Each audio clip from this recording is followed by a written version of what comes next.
الشيطان الرجيم بسم الله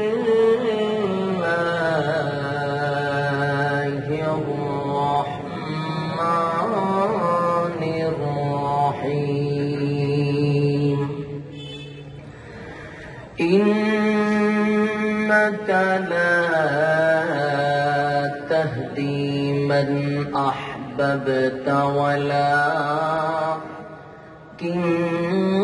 الله يهدي من يشاء وهو أعلم بالمهتدين وقال تعالى قل إن كنتم تحبون الله فاتبعوني يحببكم الله ويغفر لكم ذنوبكم والله غفور رحيم قال رسول الله صلى الله عليه وسلم من أحب سنتي فقد أحبني ومن أحبني كان معي في الجنة قال النبي صلى الله عليه وسلم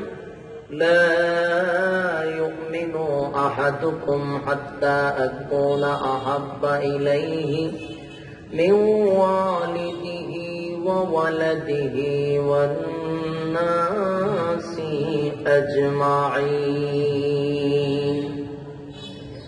أو كما قال عليه الصلاة والسلام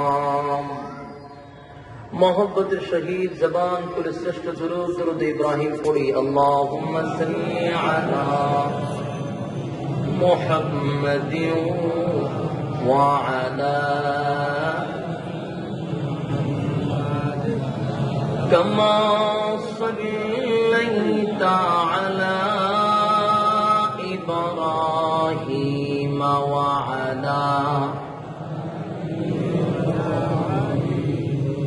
إنك حميد مجيد اللهم بارك على محمد وعلى كما باركت على إبراهيم وعلى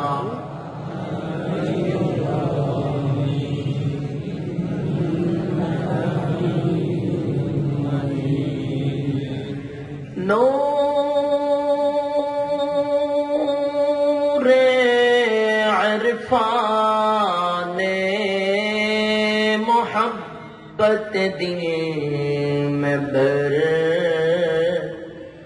دونوں عالم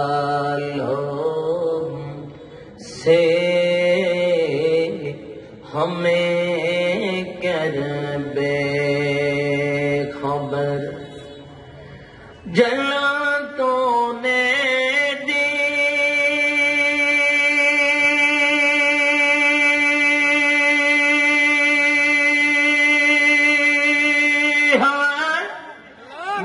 میرے دل میں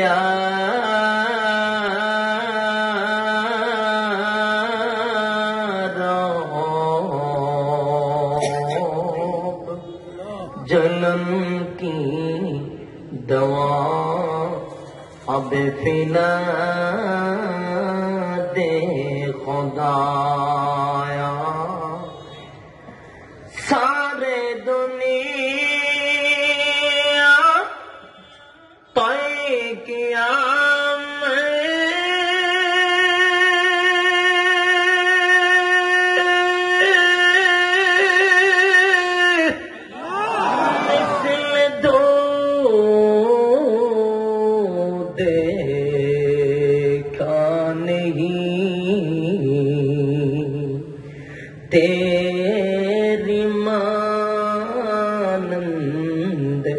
خوبصورت چاند بھی ہوتا نہیں، بلغ العلا بکمالہ کشف جا حسنت جمیع خصالہ صلو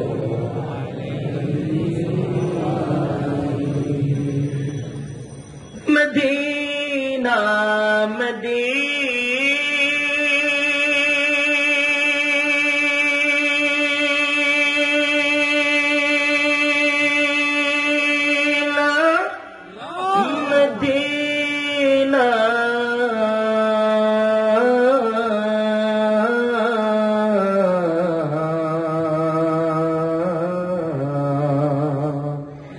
مدینہ مدینہ مومنوں کی گنگنا ہے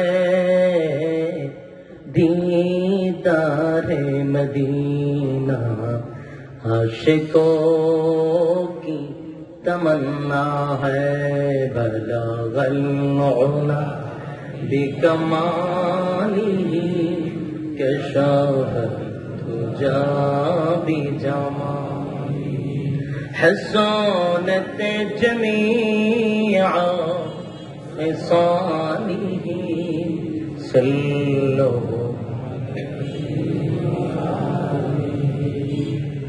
بختی کا چمکے ستارہ حاضری کا ہو اشارہ، دیکھ کر رو جائے پیارا، بلغ العلا بکمالہ کشف جا حسنت جمیع خصالہ صلو حجر میں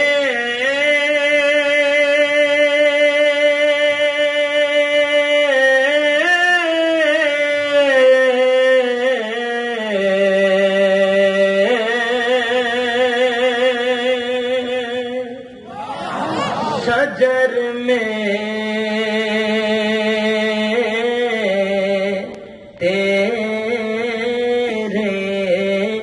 رنگ بو ہے، جدرد کہتا ہوں مولا، ادھر تو ہی تو ہے لا الہ جوڑے لا الہ الا اللہ، لا الہ الا اللہ، لا الہ الا اللہ، لا الہ الا اللہ، حسبی ربی جل اللہ، ما فی قلبی غیر اللہ، حسبی ربی جل اللہ، ما فی قلبی غیر اللہ، শুধু মাবুদ তুমি এক আল্লাহ, বলো লা ইলাহা ইল্লাল্লাহ, জোড়ে লা ইলাহা ইল্লাল্লাহ, লা ইলাহা ইল্লাল্লাহ। নেই কোনো মাবুদ এক আল্লাহ ছাড়া, বলো নেই কোনো মাবুদ এক আল্লাহ ছাড়া, এক খোদার পর দুই, খোদায়ার তিন, খোদা মোরা কিছু মানি না, বলো লা ইলাহা ইল্লাল্লাহ, লা ইলাহা ইল্লাল্লাহ, লা ইলাহা ইল্লাল্লাহ। জিকির বাতেं को हटा दे दिल से रब जिक्र में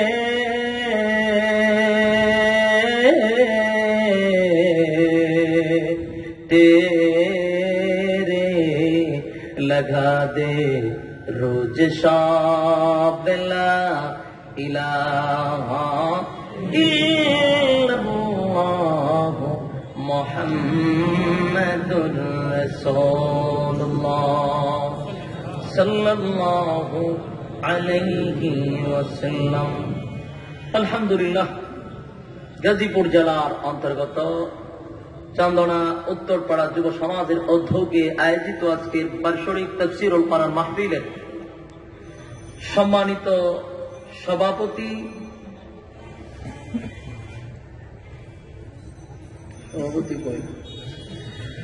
আলহাজ লিয়াজউদ্দিন আহমেদ নায়েব সাহেব, আজকের মাহফিলের যিনি প্রধান অতিথি আলহাজ মোহাম্মদ রফিকুল ইসলাম সাহেব, আজকের মাহফিলের বিশেষ অতিথিবৃন্দ মুআজ্জাজ ও মুকাররম হযরত উলামায়ে কেরাম, উপস্থিত আছেন আমার সামনে দূর দূরান্ত থেকে আগত সমবয়সী তরুণ যুবক ভাইরা, উপস্থিত আছেন মুরব্বিয়ানে আযম, মাইকের আওয়াজ যতটুকু দূরে যাচ্ছে অবস্থানরত আছেন পর্দানিশী মা এবং বোনেরা, সকলকে আমার অন্তঃস্থল থেকে জ্ঞাপন করছি মোবারক সপ্তকোণ শুকরিয়া আল্লাহ সুবহান মহিয়ান বরিয়ান সর্বশক্তিমান আল্লাহ পাকের জন্য, যিনি অত্যন্ত দয়ামায়া করে হাজারো মানুষ থেকে যাচাই বাছাই করে নির্বাচিত করে পছন্দ করে মহব্বত করে জান্নাতি এক বাগানে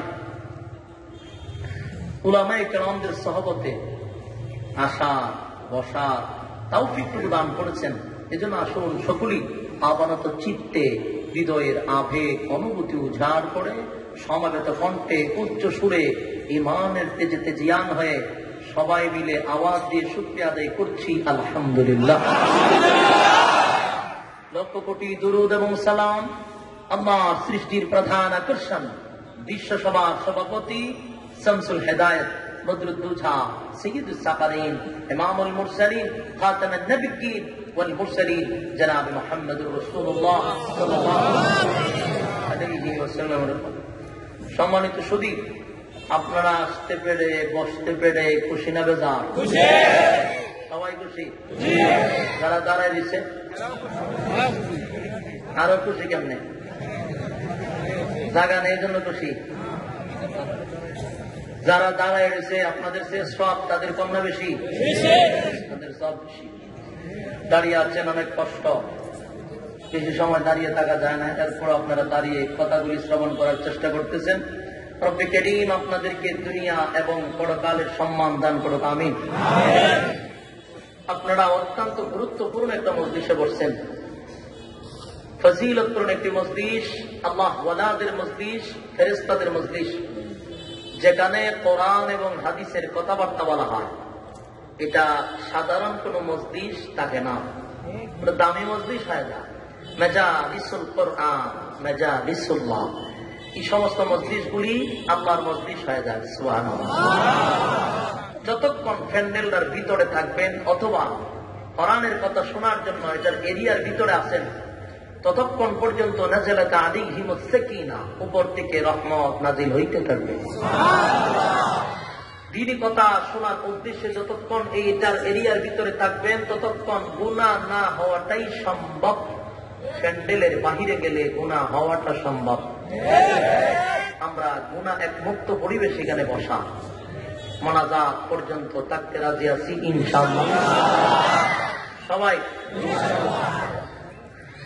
ইনশাআল্লাহ মোনাজাত পর্যন্ত আমরা আছি। আপনাদের মনোযোগীর উপরে কথা হবে শ্রোতা যত সচেতন, বক্তার আলোচনা তত ভালো হয়। আপনারা সচেতন আছেন, আমি আওয়াজই বুঝতে পারছি, কারণ আপনারা ইমানি জজবা আছে। কোন কোন জায়গা গেলে মুসল্লিরা যদি কই সুবহানাল্লাহ আলহামদুলিল্লাহ বলার জন্য খুব রাগ হয়, কথা বলছেন না? এরা দাবি এলো বক্তা আনছি ওয়াজ করার জন্য, ওয়াজ করবো হুজুরে, আমদারে দিয়ে কতক্ষণ পরে পরে হা না কোয়ায়, মেজাজ অনেকের গরম হয়ে যায় না।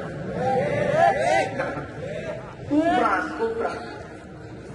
মাঝে মধ্যে আমিনও করতে চায় না। এক জায়গায় দোয়া করতেছি, আল্লাহ তুমি সবাইকে আল্লাহর ওলি বানায় দাও। আপনারা তো সচেতন, মাশাআল্লাহ আমিন কইছে, কিন্তু মাঝে মধ্যে কোন কোন মাহফিলে ছোট ছোট সুট কেটে আছে না, মক্তবের গোলাপা, এটি আমিন কয় শিক্ষার দিয়া, কিন্তু যেটি বেশি বুঝে এটি চুপ থাকে। অনেক সময় দিকে কেউ রাগ করছেন নাকি? আমিন বললেন না, যায় ছোট ছোট বাচ্চারা বলছে যদি হইয়া যাইয়া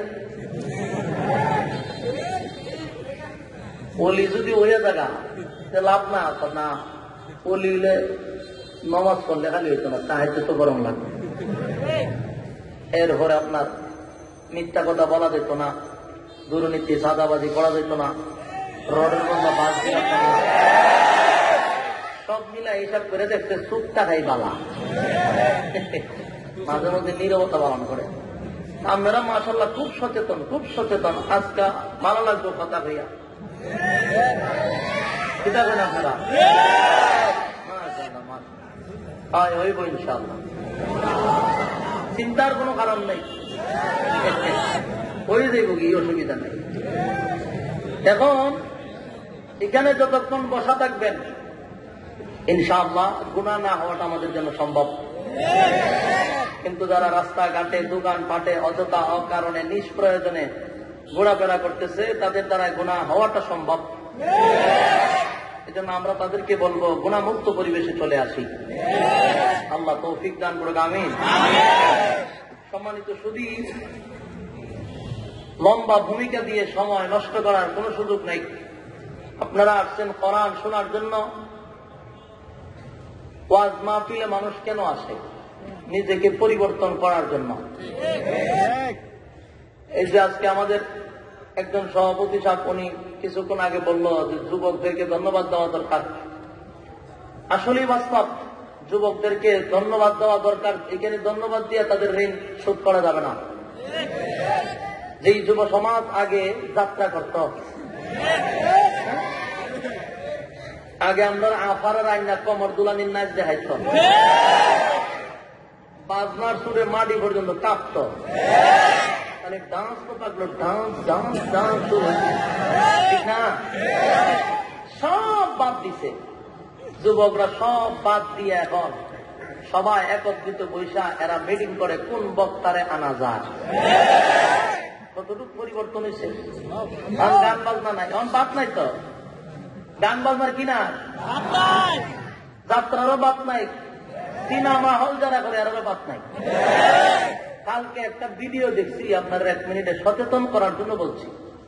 কালকে একটা ভিডিও দেখলাম, মেহেদি হাসান কোন নায়িকা ছিল নি কোন সময়? আচ্ছা, আর একটা নাম জানি তো জানি না, নাসিম না, নাসিম তো ফেলুয়ারের মেয়েটা, আরেকজনের জমি চাষ করতে দেখো, এটার কথা মানে তো লাভ নাই। ওই নায়ক দেখছি একজন মেহেদি, এসে কি করছে জানেন? কালা ভাগি লাগাইছে। আমি শুধু সচেতন করার জন্য, এটা আপনাদের ইমানি দায়িত্ব, আমার বলাটা ইমানি দায়িত্ব, ইমানি দায়িত্ব পালন করতেছি।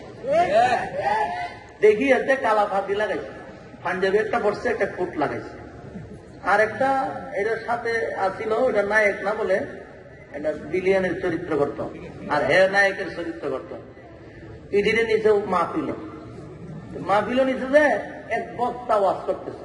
আপনারা এই ভিডিওটা দেখছেন যে বক্তারা দেখতে যে ভিড়াইছিল, এটার ঘটনা কেউ জানেন না, শুধু জানেন যে নকল বক্তা গেছে। আসলে বিষয়টা এমন ছিল না, সম্পূর্ণ একটা সাজানো নাটক ছিল। এটা আমি কালকে 10 বার ভিডিও দেখছি, দেখা পুরাটা কনফার্ম হইয়া এখন কথা বলতেছি। আমরা একটা দেখলে এটা নিয়ে গবেষণা করি যে বলবো তো পাবলিক পেজে, কারণ আমাদের সামনে তো এখন কিরামান কাশি কিনতে হয়। আপনি যে কথা বলবেন যদি স্লিপ কাটে, এটা মাসুল দেওয়ার কোন সিস্টেম নেই। এই জন্য আমি মিডিয়াদেরকে বলি, আপনারা যখন ভিডিও করবেন অনুমতি নিয়ে করেন, কারণ আপনি যখন আকাম কোহামের দামবেল দিবেন আপনার জন্য ধরন যায়। আপনারা যে অনুমতি ছাড়া এই লইয়া কার রয়েছেন, আপনারা আমি পাবো এগুলা করবেন না কোনো সময়। আপনারা আমরা বিদায় করি না কেন জানেন? এখন কিন্তু সবচেয়ে উড়াই দিতে পারতাম, কিন্তু উঠাই না কেন জানেন? আপনারা এখান থেকে বিদায় করে দিলে আপনারা নাটক মাটক করবেন। এই জন্য ইসলামিক লাইনে আসছেন, আমরা আপনাদেরকে ধন্যবাদ দিই। আপনারা দ্বারা ইসলামের উপকার হচ্ছে। কেন এই যুবকগুলি যদি এই লাইনে না আসতো তাহলে দেখতে গান বাজনা আর নাইলে দেখেন না ওই যে তোপো টোপে যে কিতা করে টিকটক বানায়, তারা এটি করতো। কিন্তু আমরা এদেরকে সুযোগ দিই কেন? যেন তারা গুনার দিকে বাচ্চা যায়। আমাদের এগুলো যদি ছাড়েও তার তো তাদের গুণা হইতেছে না, দিন প্রচারও হচ্ছে, কিছু ইনকাম হচ্ছে। কিন্তু তোমাদের সমস্যা হলো মাঝে মধ্যে তোমরা আইক্যা সহ বাস দাও আমাদের, এটা তো সহ্য করতে পারি না। এই জিনিসের গুলার কারণে তোমরা গুণাগারও হো, তোমার উপরে অভিশাপ আসে, ব্যবসার 12টাও আছে। এগুলা কোনো সময় করা ঠিক না। আমরা ঘন্টা 1.5 ঘন্টা ওয়াজ করতে গিয়া মাঝে মধ্যে অনেক কিছুই আমাদের স্লিপ হয়, ঠিক না? আপনি 10 মিনিট কথা বলেন, আমরা কতগুলো ভুল হবে। আর আমরা ঘন্টার পর ঘন্টা কথা বললে ভুল তো হতেই পারে, আমি তো মানুষ। মানে ভুলগুলা কি মিডিয়াতে ছাড়া দরকার আছে? যে ভুলগুলি আছে এই যে মিডিয়া ছেড়ে দেয়, আর পাবলিক আমরা সাইজ করে। বাংলাদেশের পাবলিক উড়াইতে পারে, লামাইতে পারে। পাবলিক তো বাংলাদেশের মারাত্মক আবেগ প্রণ, এক একজন এমন তুলে একেবারে সান্দুনিয়া তুলে দেয়, আবার লামাইতে লামাইতে ডাস্টবিনের নিচে ভালো দাপাট লাগাই লাগে। এই জন্য আমারও তো আবেগের দরকার নাই। এই জন্য আলহামদুলিল্লাহ এখন পর্যন্ত সমালোচিত হয়েছি না, কারণ হইল এরার থেকে খুব সাবধানে থাকেন, যার জন্য এখনো বেশি একটা সমালোচিত আমি না। বানাইতে হতে লাগে, ঠিক না? কিন্তু এগুলো কইলেন না, আল্লাহর রাস্তায় করবেন না। যেন আমি বাধা দিছি কয়েকটা না, বাধা দিই ডরাইয়া দিই আপনারা, আমরা আপনারা ভয় পাই। তো সম্মানিত শুধু যেই কথাটা বলতেছিলাম, তো ফাঁকি লাগাইছে। আর আরেকটা হলো এটা দাড়ি টাড়ি নাই, এটা রুমাল দিয়ে মুখ বান্ধাইছে, তো শ্রোতারা দাড়ি না দেখে, এটা তো একবারে শেপ করা রুমাল দিয়ে মুখ বান্ধা তো একশো। এর যখন খুতবা পড়ছে আমি তো আস্তা ফিরলাম, এই খুতবা বাংলাদেশ না পৃথিবীর কোন জায়গায় আছে কিনা? যে আয়াত করছে কোরআনের কোথাও নাই, নিজেই আয়াত বানাইছে, মার্ডার ফিরে লাগছে। ওই জায়গা কই যায় কি করে আল্লাহ ছাড়া কি হতে পারত না। এই সমস্ত এখন পড়ছে খুতবা তো ভালোই না, আয়াত কয়েকটা পড়ছে, এটা কোরআন শরীফ আছে কিনা আমার সন্দেহ আছে। আচ্ছা এর পরে শুরু করলে হঠাৎ করে দিয়ে টান মারা শুরু করেছে, সে তো এই লাইনের না, আয়াত সেরকম কথাই করতে পারতেছে না, কোনো মিল ঝিল করতে পারতেছে না। তো কিছু শ্রোতারা সন্দেহ লাগছে, কিরে আলেমুল আমার কথাতে এমন না, কারণ আমরা এমন একটা অভ্যস্ত হয়েছি, এখানে যদি কয়েক লক্ষ মানুষ থাকে তা আমরা কথা মুখে বাঁচবে না, ঠিক না? আমরা যে আপনারা জানেন আরো এখানে 30 ডাবল মানুষ হোক, আমাদের কথা মুখে বাঁচবে না, কারণ আমাদের যত শ্রোতা বেশি হয় কথা বলতে তত ভালো লাগে। কিন্তু নতুন কেউ আসলে তাদের কথা লাগে জায়গা, কথা বলতে শুধু মানে সেভ করতে পারে না, উল্টা পাল্টা হয়ে যায়। তো এরকম তুমি নিজে একজনের জিজ্ঞাসা করতেছে আপনি কি আসলে কোন বক্তা? তখন রুমাল টান দিতে দাড়ি নাই, দেখতে পারে সে দুইটা ভিড়াইয়া স্টেজের বাইরে নিচ্ছে। কতক্ষণ পরে নায়ক আইছে, মেহেদি নায়ক আছে, আওদি ভাগি লাগা আয়া সালাম টালাম দিয়া খালি হতন পরে নামাজ পড়তে হবে, নামাজ পড়েন। আমার কাছে আসি সুরের মুখে ধর্মের ওয়াজ বোঝেন না, এত নামাজের ওয়াজ করে, নামাজ পড়তে হবে, নামাজ ছাড়া কোনো উপায় নেই। কি ওয়াজ হে করতেছে? আচ্ছা হে ওয়াজ করার পরে আমার বড় ভাই আসতেছে, উনি আপনাদের সঙ্গে কিছু ওয়াজ করবেন, কিন্তু ওয়াজ মাহফিল কিন্তু বক্তা মেহেদি আসান, নায়ক মেহেদি। আচ্ছা কতক্ষণ পরে দিটা তাওরাইতে মনে হয় তাই নাটক নাইছে দি তাওরা ইদারাই না বসেছে, এটা বৈশা বলতেছে আমি একটা গুরুত্বপূর্ণ কথা বলতেছি, বসেন। কিছুক্ষণ আগে একজন বক্তাকে এখান থেকে বিদায় করা হয়েছে। এই লোকটা 11টা গুণে গুণান্বিত। কথা বুঝতেছেন? আমার কথা যদি একটা মিথ্যা হয় আপনি এটা ইউটিউবে পাইবেন। বলতেছে উনি 11টা গুণে গুণান্বিত। 1 নম্বর হলো উনি হলেন একজন নায়ক, কি সিনেমা হল। 2 নম্বর উনি আর্টিস্ট, এরপরে মেকআপ ম্যান, আরো মানে কিতাকিতি বলছে আমি বুঝি না, অনেকগুলা করছে। কোয়ার পরে উনি আবার হাফেজ। আমাদের ইন্ডাস্ট্রির মধ্যে একজনই আছে হাফেজ, উনি হলেন এই জন। আমরা যেখানে ওয়াজ মাহফিলে যাই ওনার নিয়ে যাই সাথে। চিন্তা করতেছেন বিষয়টা? হাফেজ সিনেমাও করে, আবার আর্টিস্ট ম্যানও, আবার মেকআপ কিতাব লাগাই যায়, মেকআপ ম্যানও। 11টা গুণ আছে, এর মধ্যে একটা গুণ হলো উনি হাফেজ। অথচ বিসমিল্লাহ পড়তে পারতেছেন, আমি দেখছি যে পড়তে বেসমিল্লাহ পড়ে হাফেজ। ওই বিলিয়নে বলতেছে আপনারা ওনার ওয়াজটাকে শুনতেন, ওনারা আগে ফিটা না দিয়ে আগে পুরোটা শুনতেন, সে ভালো ভালো কথা বলে। তো সম্মানিত শুধু দেশ কোন দিকে যাইতেছে আপনারা বুঝতেছেন না। এটা হাসির কথা নয়, আমার কিন্তু এটা দেখা আমি কালকে আমার সাথে যারা আছে জিজ্ঞাসা করে, আমি হোস্টেলে বসে খানা খাইতেছি, এটা দেখতেছি, আর আমার ভিতরটা এমন একটা অবস্থা হয়েছে যে এইগুলা কইরা পুরা ইসলাম ধর্মটাকে 12টা বাজায় দেওয়ার একটা গভীর ষড়যন্ত্র চলতেছে, পরিকল্পিত ভাবে এরা করতেছে এগুলো। তুই যাও মঞ্চ গিয়া নাচানাচি কর, এই যে মাইয়া লইয়া নাচানাচি কর, তোর কেউ বাধা দিচ্ছে? তুই টুপি লাগাই আইছে এখানে সুরে তুই ধর্মের ওয়াজ করস কেন?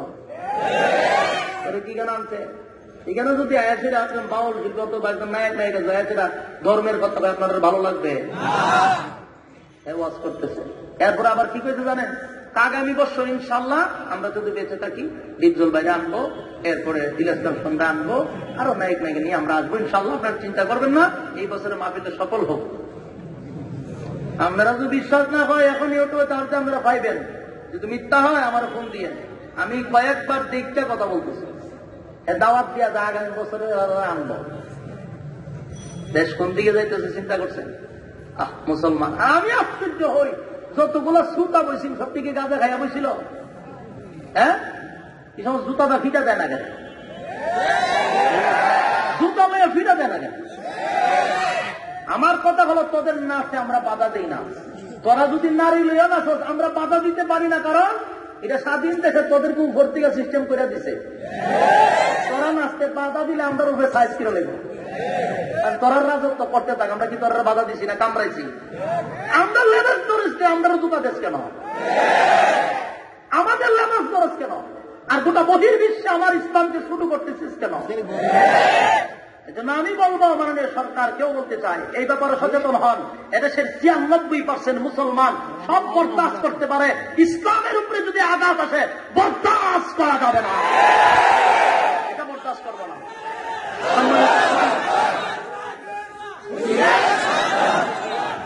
কথা বুঝার চেষ্টা করো, আমরা সব বরদাস্ত করবো। তোরা সিনেমা হল করস, নাচানাচি করস, আমরা কোনোদিন আন্দোলন করছি? আমার প্রশ্ন হলো আমাদের লেবাস নিয়ে বহির্বিশ্বে আমার ইসলামটাকে কেন বারবার শুরু করা হচ্ছে?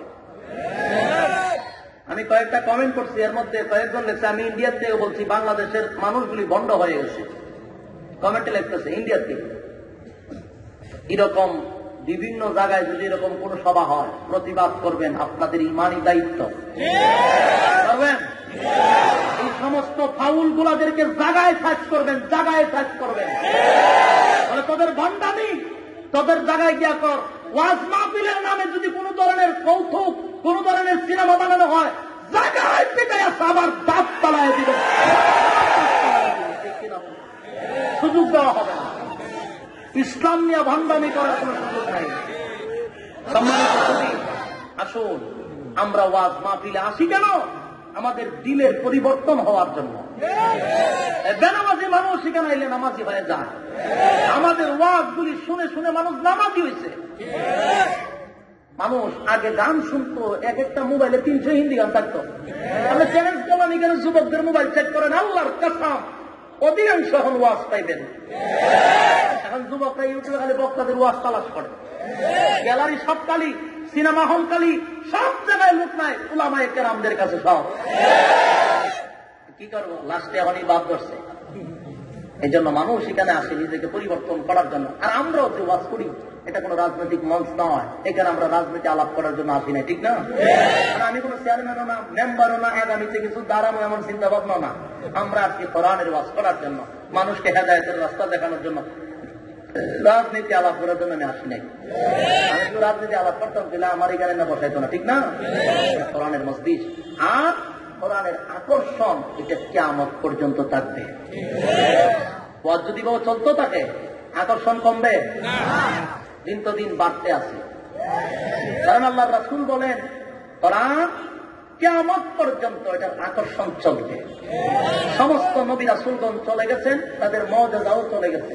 আমার রাসূল চলে গেছেন, কিন্তু ওনার মুজিজা কিয়ামত পর্যন্ত থাকবে। মুজিজা কি? মহাগ্রন্থ আল কোরআন কিয়ামত পর্যন্ত থাকবে, এবং এটার হেফাজত স্বয়ং আল্লাহ করবে। সুবহানাল্লাহ। ভাই চা খাইতে লাগবে 1 মিনিট, বন্ধই করবেন, 2 মিনিট লাগাইছেন কেন? উত্তর দেয়, ঘটনাটা শেষ হয়ে গেল, বন্ধ করে দেব। মানে 1 মিনিটের ভিত্তিতে দেখবো, এরপর এটা শেষ হইলে পরে বন্ধ করবো। তাদের আগের ছুটে গেলাম, আপনারা আল্লাহ যে কোনদিন হেদায়েত দিব, আল্লাহ ভালো জানে। এই কথা বসে করে দিয়ে আবার বন্ধ করে দিচ্ছে। বন্ধ করতে পারে চা দিব, চা খাইতেছি, আমার একটা হুজুর একটা কথা বলছে, একটা প্রশ্ন করুন, আমি করেন, তবে প্রশ্নকে আটকাইবার লেগে করবেন না জানবার লেগে? বাপ ভালো দেখতেছি না, কারণ জানার লেগে প্রশ্ন করা তো সব, আটকাইবার লেগে প্রশ্ন করা হারাম। একটা বইলি হয়, বাচ্চা কন হুজুর হেদায়েতের মালিক তো আল্লাহ। আমি বলি, জি, আপনার কোন সন্দেহ আছে? না, আল্লাহ যেহেতু হেদায়েতের মালিক, এটা তো কোন নবী রাসূলের হাতে না। আমি না, কোন পীর ফকিরের হাতে। আমি না, একমাত্র হেদায়েতের মালিক আল্লাহ। হুজুর এই ওয়াজটা আমি জানি। আপনি কি শুনতে চান? ইডি শুনতাম চাই। হেদায়েতের মালিক যেহেতু আল্লাহ, এটা তার কেউ আমরা দিত না, আল্লাহর কাছে আনতে হবে।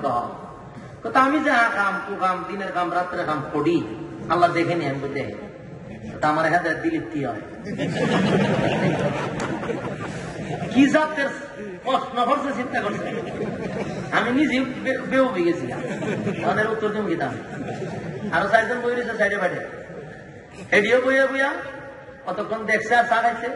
এটি অনেক প্রশ্ন করছে, 3-4টা বছর কয়লা নাম্বার এটা জানার দরকার। আমি বলছি না বিপদ, কারণ হলো সব কথা তো মাথা সবসময় আসে না। আর হে তো আমার ফেরত ধরছে, আপনারা কি উত্তর দিবে? কোন চান? আল্লাহর হাত বলে, আল্লাহ আমার দিলে কি হয়? কথা তো ঠিক, আল্লাহ দিলে কি হয়? এটা নিয়ে একটা চিন্তার বিষয় না। কারণ আমি চিন্তা করতে উত্তরটা আমার দিতে হবে, আর উত্তরটা এমন ভাবে দিতে হইব যেন দ্বিতীয়বার কথা না হইতে পারে, ঠিক না? মানে বারবার প্রশ্ন করবো, বারবার উত্তর দেওয়ার আমার সময় আছে? আমি যা খাইছি চা অর্ধেক খাই আমি যাবো গা। কিন্তু এখন যে প্রশ্ন করতে বারবার উত্তরও দেওয়া সম্ভব না, এক উত্তরে হ্যাঁ জবান বন্ধ হইতে হইব। আমি চা খাইতে যাচ্ছি, চিন্তা করতে যে কি উত্তর দিব এখন। খতম করে হুজুর চিন্তা করেছে, যদি আমার আটকাইতে কালকা পত্রিকার হেডলাইনে দেখবেন আটকাইছে। হুজুরারে কোনো প্রশ্ন করে আটকাইতে পারলে খুব খুশি। আমি কতক্ষণ পরে পরে হুজুর কোন লাস্ট টাইম উঠবার সময় বললাম, ভাই প্রশ্ন তো করছেন, এটা ভালোই, জানার মতো একটা প্রশ্ন করছেন, বোঝার মতো প্রশ্ন। হেদায়েতের মালিক আল্লাহ, আমরা আল্লাহ হেদায়েত দেয় না পেরে বলি, জি হুজুর দিলে বালি জায়গা। আমি বললাম, আল্লাহর হাতেই হেদায়েত, বন্দারে আল্লাহ হেদায়েত দিলে বন্দা হেদায়েত করতে হয়, এই অষ্টে হুজুর মানে আমার দেয় না। আমি কইলাম, দুধ মার কাছে বাচ্চায় যদি না কান্দে, মাও দুধ দেয় না, ঠিক না? বাচ্চা যদি সিল্লি না দেয়, দেখবেন মা বাচ্চারা তুইয়া সোলার যায়, ফাঁক করে বিভিন্ন কাজকর্ম করে, ঠিক না? সিল্লি মানে দৌড়ায় দুধ খাওয়ায়।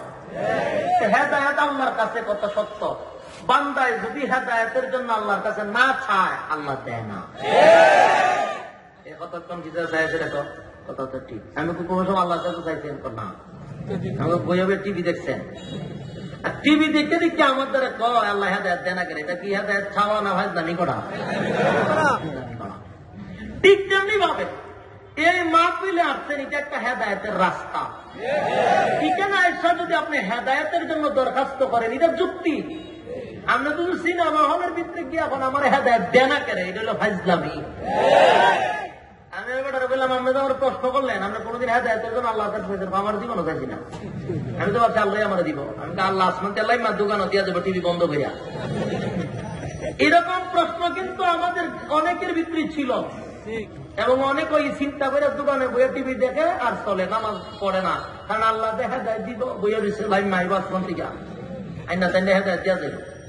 সবসময় খেয়াল রাখবেন, হেদায়েতের রাস্তা তালাশ করতে হয়, হেদায়েতের জন্য আল্লাহর কাছে চাইতে হয়। হেদায়েত না চাইলে আল্লাহ হেদায়েত দেয় না।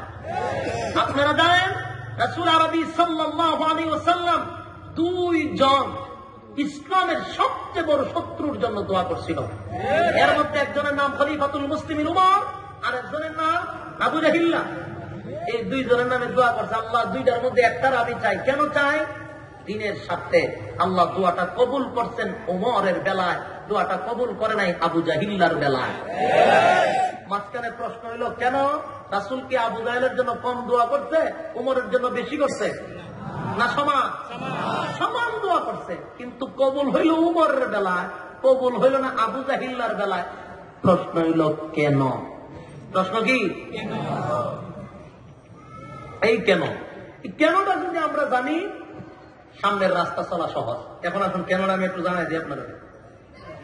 আবু জাহিল্লা যত আকাম কুকাম, দিনের কাম রাত্রে কামের সেঞ্চুরি করত, ঠান্ডা মাথায় করত। কি মাথা? ঠান্ডা মাথা। ঠান্ডা মাথা বুঝেননি? নিরিবিলি বুঝা শূন্য ঠান্ডা মাথায় করত। কারণ আবু জাহেল যারা করছে সব জান্না করছে। সে রাসূলের ব্যাপারে স্পষ্ট জানত, আল্লাহর ব্যাপারে জানত, রাসূলের নবুয়তির ব্যাপারে জানত, কোরআনের ব্যাপারে জানত, জানার পরেও মানত না। খলিফাতুল মুসলিমিন উমর রাসূলের বিরোধিতা করত সত্য, কিন্তু রাসূলের ব্যাপারে জানত না। ওই তাদের কথা শূন্য খালি লাফাইতো, জানত না। যেদিন কোরআনের তেলাওয়াত শুনছে খলিফাতুল মুসলিমিন উমর, সেদিন থেকে তার দিল নরম হয়ে গেছে। মানুষ মিটিং করছে রাসূলকে মারার জন্য, নাউযুবিল্লাহ। মিটিং এর মধ্যে সিদ্ধান্ত হয়েছে মুহাম্মদের মাথা কে আনতে পারবে, নাউযুবিল্লাহ। এই উমর এত সাহসী ছিল, মুহাম্মদের মাথা আমি যথেষ্ট আনা। তখন কিন্তু আবু জাহেলের সাহস হয় নাই, কারো সাহস নাই রাসূলের সামনে দাঁড়ানোর। কিন্তু উমর তরবারি লিয়া দাঁড়াইছে, রাসূলকে মারার জন্য যাবে, তরবারি লিয়া যায়। একজনে জিজ্ঞাসা করে, কই যাও? মুহাম্মদের মাথা আনবো। কেন? মুহাম্মদ বাপ দাদার ধর্মের মধ্যে সুনকালি দিয়া নিজের মন গড়া ইসলাম মানুষকে প্রচার করে। ওই লোকে বলতেছে, আচ্ছা ঠিক আছে, মাথা তো আনবাও। যে অপরাধে মুহাম্মদের মাথা আনবা, এই অপরাধ তো তোমার বইনে করছে, তোমার বইনের জামাই করছে। তুমি কার মাথা আনবা?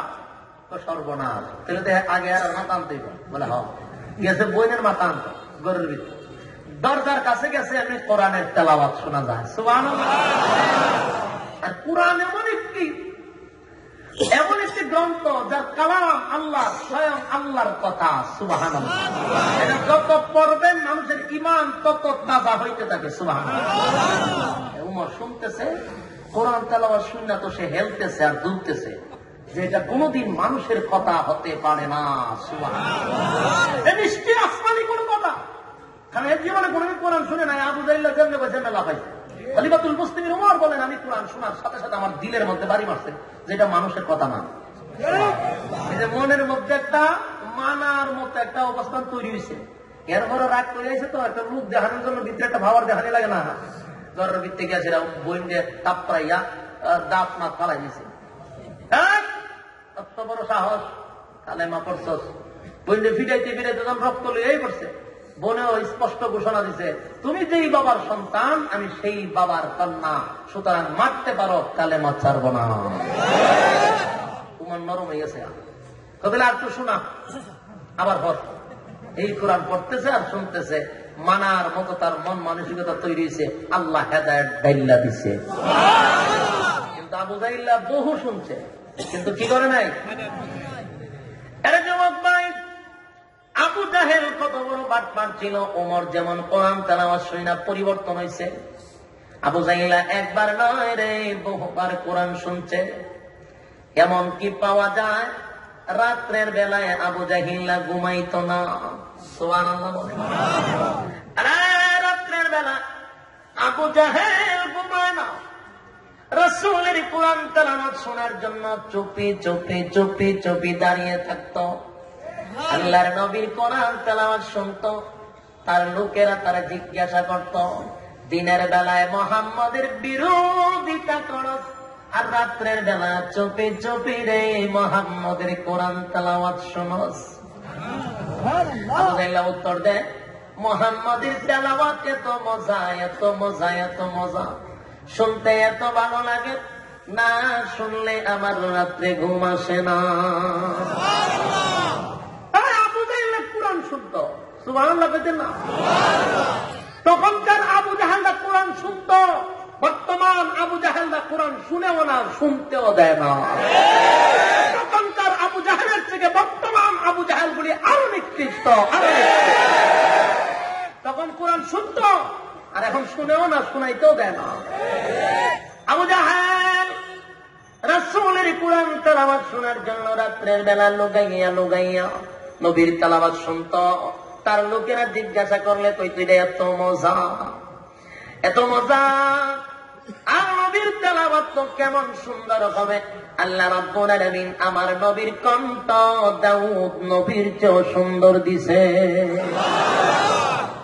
দাউদ নবীর তেলাওয়াত যদি শুনত, দাউদ নবীর গ্রন্থের থেকে যখন দাউদ নবী তেলাওয়াত করত, উড়ন্ত পাখি গলি দাউদ নবীর তেলাওয়াত শুইনা জমিনে বৈশা যাইত, সাগরের মাছগুলি লাপাইতে থাকত, জঙ্গলের বাঘ বুড়ি হিংস্র প্রাণীরা চতুর্দিকে ঘেরাও করে দাউদ নবীর তেলাওয়াত শুনত।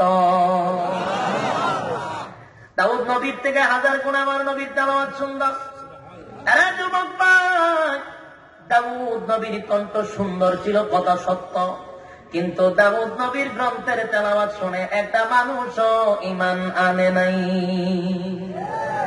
আর তোমার আমার নবীর তেলাওয়াত শুই না, হাজার হাজার বেঈমানেরা কালিমা পড়ে মুসলমান হয়েছে, জোরে জোরে কোন সুবহান। আবু জাহেল জানতো মুহাম্মদের তেলাওয়াত সুন্দর, আবু জাহেল জানতো মুহাম্মদের কণ্ঠ সুন্দর, আর এই তেলাওয়াত শুনলে ঠিক থাকতে পারবে না, সহ্য করতে পারবে না, কারণ এত বাটপার।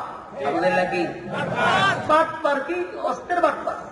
এর এক বন্ধু আবু জাহেলের একদিন জিজ্ঞাসা, বুঝত গোটা মক্কা নগরীতে মারামারি, দ্বন্দ্ব লাগছে, বেজাল লাগছে, কেন? ও মোহাম্মদের লইয়া। মোহাম্মদ কি করছে? ও মোহাম্মদ বাপ দাদার ধর্ম বাদ দিয়া অন্য নতুন ধর্ম নিয়েছে, আর এটার কারণে ছেলে বাবার ঝগড়া, মা মেয়ের ঝগড়া, দাদা এবং নাতির ঝগড়া, এই ঝগড়া শুরু হয়েছে মক্কা নগরীতে। তুমি তো মক্কার সর্দার, এই ব্যাপারে তোমার মন্তব্য কি? কে কারে প্রশ্ন করে? আবু জাহিলের বন্ধু আবু জাহিলের প্রশ্ন করে। ইয়াদ রেখেন, আবু জাহিল হেরে কয় এই কথা হলে হয়, ওদের একটা কাজ কর, আগে দেখ ঘরের বাইরে কেউ আসেনি, তেহাতে দরজা খুলে দেখ কেউ নাই, কত দরজা লাগা, দরজা লাগাইছে, লাগানোর পরে কয় এখন শুন, মুহাম্মদ 40 বছর মুহাম্মদরে আমরা দেখছি, উঠা বসা করছি, চলাফেরা করছি, একসাথে খাইছি, ঘুমাইছি, বাজারে গেছি, ব্যবসা করছি, মুহাম্মদরে যাচাই বাছাইয়ের কোনো আর বাকি নাই। 40 বছরের ভিতরে একটা কথাও মুহাম্মদ মিথ্যা বলে নাই। এরপরে আমরা নিজেরা তারে উপাধি দিছি আল আমিন। কথা বুঝছেন? আবু জাহিল উপাধি কে দিছে? আবু জাহিলরা দিছে, আল আমিন উপাধি দিছে। 40 বছর মিথ্যা কথা বলছেন, এখন কয় না, বর্তমানেও কয় না, সুবহানাল্লাহ কইতেন না, কখনো যা কয় সত্য কয়। আচ্ছা, ও ভবিষ্যতে যা বলবে এটাও সত্য বলবে। কথা কে কয়? আবু জাহিল। কারে কয়? বন্ধুরে কয়। যেই কথা কইছে বন্ধু হইতে পারে বার্তা, তুই এই কথা অত সত্য তুই জানাস, তোর পেটের ভিতরে অত সত্য কথা আছে, তুই দরজা লাগাইছ কে? দরজা খুল তো কে রে? দরজা খুলে বলে মোহাম্মদ সত্য কর, কিন্তু দ্বন্দ্ব শেষ, মারামারি শেষ, ঝগড়া শেষ, কথা কর ঠিক নেই, তুই সত্য কথা দরজা লাগাইছ কে? দরজা খুললা সবার কাছে বল মোহাম্মদ সত্য বলে, আর ঝগড়া হবে না মক্কা নগরীতে।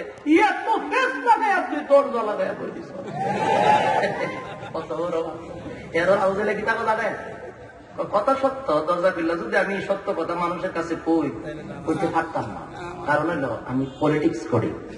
কি করে পলিটিক্স চিনি আগে ব্যাখ্যা হতাম না, হল ব্যাখ্যা হলো দরকার আছে পলিটিক্স করে। ভাই আমি যদি রে সত্য কথা পাবলিক পেজে বলি তা আমার এই যে শেয়ার এটা থাকতো না। আমি যে আগাম কুখানের সেঞ্চুরি করি ইডিয়ার চলবে না, কারণ মোহাম্মদের যে সংবিধান, মোহাম্মদের কোরআনের আইন যদি মানা শুরু করি তাহলে আর বোতল খাইতে পারতাম না, ক্লাবে গিয়ে নাচানাচি চলবে না, দুর্নীতি, সাদাবাজি, ঠেন্ডারবাজি আর ধর্ষণের সেঞ্চুরি চলবে না। আমি জানি সত্য কথা মানলে আমার বাদ থাকবে না, একক রাজত্ব করতে পারবো না, তাই সত্য কথা গোপন রাখি, মিথ্যা কথা প্রকাশ করি আমি আবু জাহেল। কত বড় বাটপার, এ কিন্তু হরে বাটপারের একজন কথা হয় না। সম্মানিত শুধু এরকম আবু জাহেলের চরিত্র আমার দেশে আছে না নাই? কিয়ামত পর্যন্ত থাকবে কিনা? আবু জাহেলের সেবা ফেলা এখনো আছে, কিয়ামত পর্যন্ত থাকবে। ওই আবু জাহেল সব জানতো, জান কি করতো না? মানত না। খালি মুসলিমের উম্মত যেদিন থেকে কোরআন জানার চেষ্টা করেছে, সেদিন থেকে মানার চেষ্টা করেছে, আল্লাহ রাব্বুল আলামিন হযরত ওমরকে হেদায়েত দাইলা দিছে। আজকে উম্মতি মুহাম্মদীর মধ্যে 2 নাম্বার স্থানে হলো হযরত ওমর। সুবহানাল্লাহ। আরে যুবক ভাই, আবু জাহেল জানার পরেও মানত না, ঠিক তেমনি ভাবে আল্লাহ তার হেদায়েত দেয় নাই, হেদায়েত সে পাইল না। আরেকজন ছিল নবীর চাচা আবু তালেব। আরে আবু তালেব রাসূলের বড় মহব্বতের চাচা। রাসূলের প্রায় 10-9 জন চাচা ছিল, এর মধ্যে একজন চাচার নাম হলো আবু তালেব, যিনি আমার রাসূলকে কলিজার থেকে বেশি ভালোবাসত। আরে যুবক ভাই, কিতাবের মধ্যে লেখেন আবু তালেবের ভালোবাসা যদি এখনো এক পাল্লা বায় রাখা হয়, আর বাংলাদেশের সমস্ত আশিকে রাসূলদের ভালোবাসা যদি আর একটা পাল্লা বায় রাখা হয়, কসম খোদার আবু তালেবের একদিনের ভালোবাসার সমান হবে না। কি বুঝলেন? কি বললেন? আপনি আমি যে ভালোবাসি, সেই ভালোবাসা, যত ভালোবাসা আছে সব এক জায়গায় রাখলে আবু তালেবের ভালোবাসার সমান হবে না।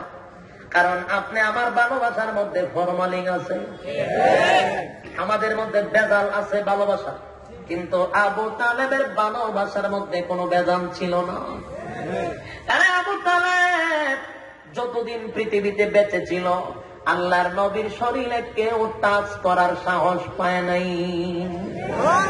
আবু তালেব বেঁচে থাকা অবস্থায় শারীরিক কোন নির্যাতন রাসূলের উপরে হয় নাই।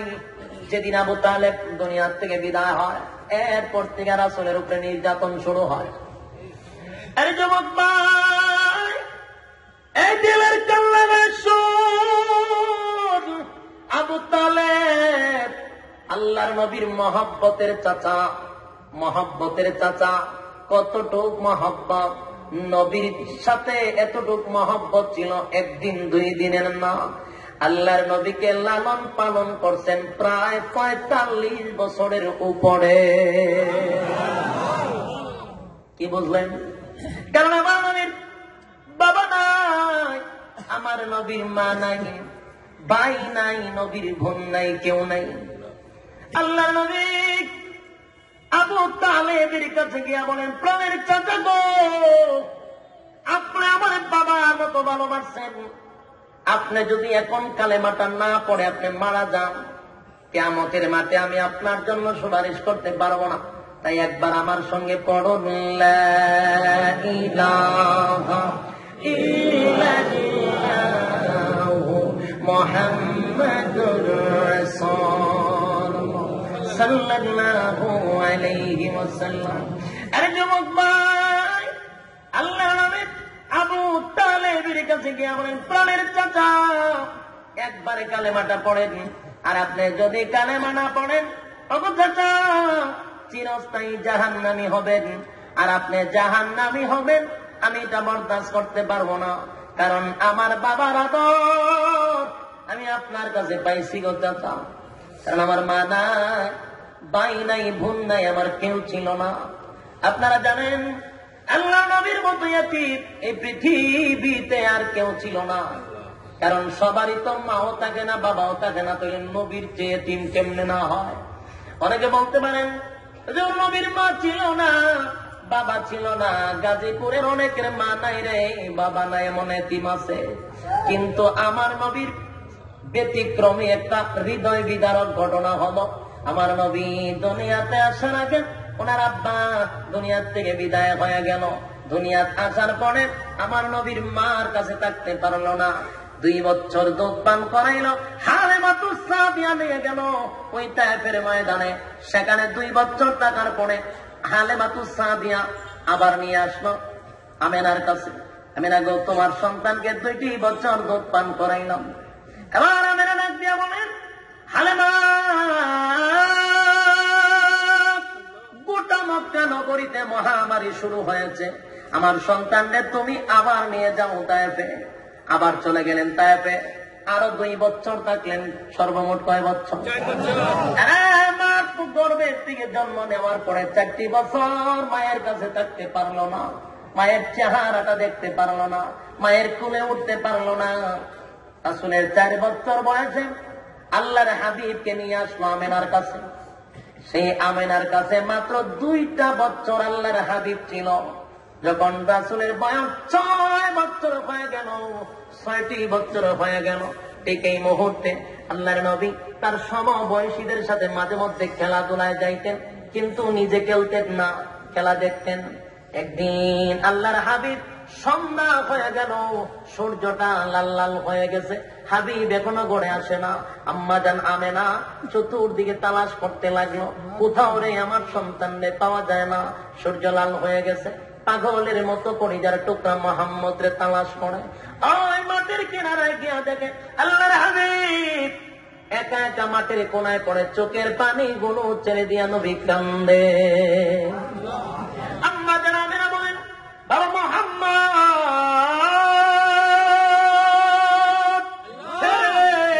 তোরে মারছে, বল বাবা তোমার কে মারছে?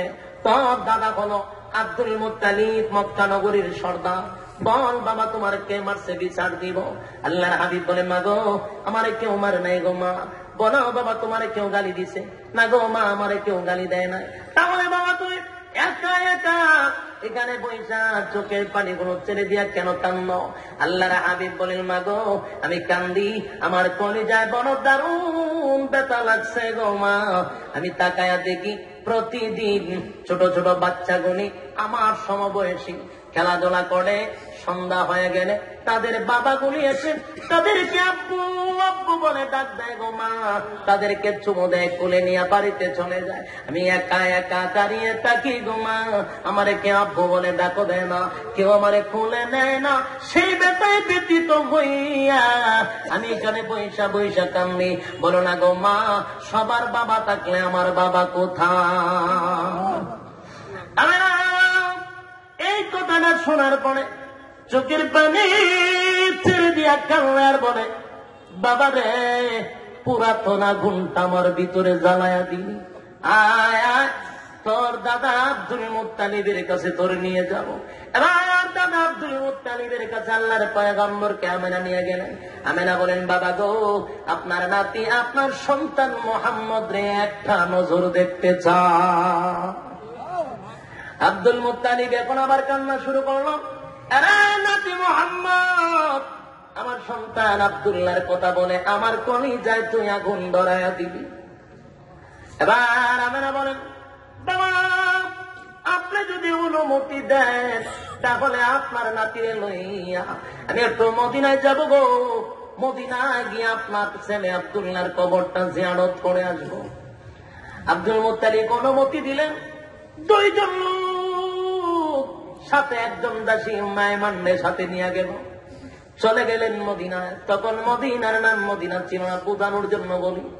এবার মদিনায় চলে গেল আল্লাহর নবীর বাবার কবর জিয়ারত করার জন্য। দূর, বহু দূর কাফেলা লইয়া গেছে। কবরের সামনে দাঁড়াইয়া আমেনা বলতেছেন, বাবা রে, এটা তোমার বাবার কবর। আল্লাহর হাবিব বাবার কবরে জড়াইয়া কান্দার বলে, বাবা গো, তুমি এখানে শুয়ে আছো গো বাবা, আমার খেলার মাঠে আমার কোলে নেয় না, কেউ চুমু দেয় না। আল্লাহর নবী কান্দে, আমেনা কান্দে, কান্নার পরে সেখানে কবর জিয়ারত শেষ করে আমেনা তার সন্তানকে লইয়া কাফেলা সহ আবার মক্কার দিকে রওনা দিছে। মক্কার দিকে রওনা দেয় 7 থেকে 8 কিলো পর্যন্ত আসার সাথে সাথে মাত্র 7 কিলো অথবা 8 কিলো পরিমাণ আসছে, সাথে সাথে আমেনার শরীরে প্রচন্ড জ্বর উঠে গেছে। এমন জ্বর উঠে গেল, আমেনার সামনের দিকে হাঁটতে পারে না, দাঁড়াইতে পারে না। সাথে সাথে সেখানে তাবু টাঙ্গাইয়া রাত্রি কাটাইলেন, জ্বর কমে না, প্রচন্ড তাপ। একদিন চলে গেল, জ্বর কমে না। 2 দিন চলে গেল, জ্বর কমে না। 3 দিন হয়ে গেল, জ্বর কমে না। আমেনা এবার বুঝতে পেরেছে, আমার দিলে সাক্ষী দেয় রে, আমার সন্তান বাবার কবর জিয়ারত করতে আইসা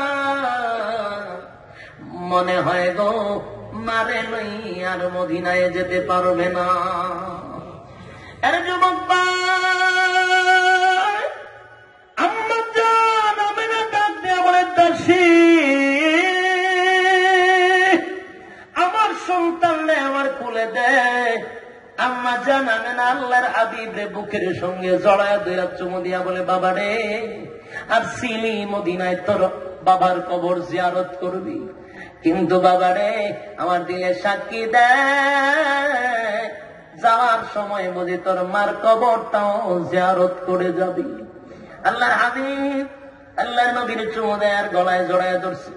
কিছুক্ষণ পরে নবী তাকায় দেখে আমেনা পৃথিবীর থেকে চির বিদায় হয়ে গেছে। এর যুবক ভাই, এটা হৃদয় ভিতরক একটি ঘটনা। মাত্র 6 বছরের শিশু, আল্লাহর হাবিব বাবা নাই, মার সঙ্গে গেল বাবার কবর জিয়ারত করবে, কিন্তু রাস্তার মধ্যে মারে হারাইয়া সেখানে দাফন কাফন করে মার কবর জিয়ারত করে মাত্র 6 বছরের বাচ্চা নবী চলে আসলেন মক্কা। আব্দুল মুত্তালিব 3 দিন ধরে পাহাড়ের উঁচু টিলায় দাঁড়াইয়া দাঁড়াইয়া তাকায়া দেখে কোথাও কাফেলা দেখা যায় না। মুরব্বী মানুষ পাহাড়ের উঁচু টিলায় ওইটা দাঁড়ায়, কোথায় রে? আমার মা আমেনা 3 দিন হয়ে গেল আমার নাতি মুহাম্মদ রে নিয়া কেন আসে না? পাগল পাগল হয়ে গেল। 3 দিন পরে তাকায়া দেখে দূর, বহুদূর একটা কাফেলা দেখা যায়।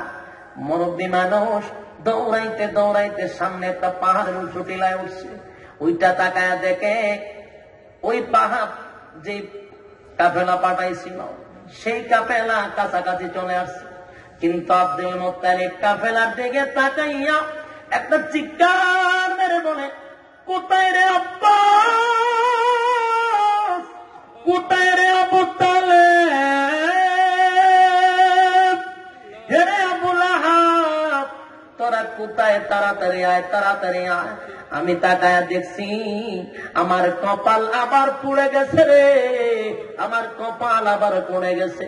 যে কাফেলা লইয়া নাতিরে লইয়া বাবার কবর জিয়ারত করতে গেছিল আমার মা আমেনা, ওই কাফেলায় আমার মা আমেনারে আমি দেখি না।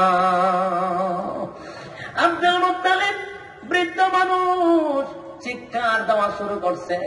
এবার সম্পূর্ণ সন্তান ওনার কাছে চলে আসলো। সবাই দৌড়াইতে আছে কাফেলার দিকে। আল্লাহর নবী 6 বছরের শিশু, দাদারে দিকা নবী দৌড়ায় আর নবীরে দিকা দাদায় দৌড়ায়।